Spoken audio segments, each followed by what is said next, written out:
folks from Alabama.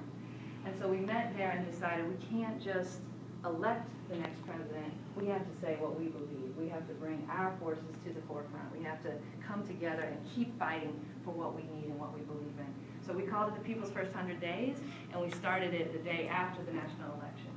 So on November 7th, we did actions in the street all around the block, all around the South, and asked folks, what do you want? What do you want now? What do you see? What is your community vision?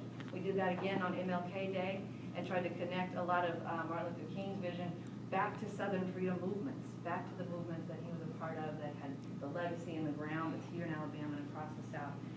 So we've got our 100th days coming up next Thursday.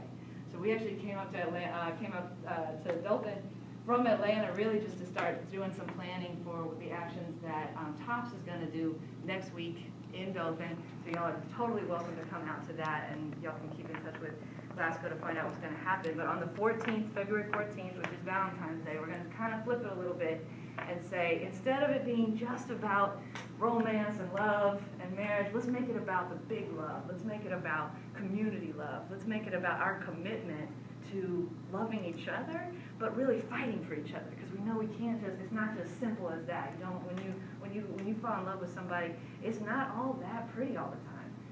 Sometimes you got to fight hard to stay with it, to stay with each other, to get through the difficulties. And if we think about that as a much larger metaphor, then what would we be willing to fight for? So we want to ask that question. We want to come out into public space. We want to do these big public Valentines. And that's going to be our 100th day of action next Thursday. So we would love to invite y'all to be a part of any of that, whether it's in Dothan with Pastor Glasgow and TOPS, or just here at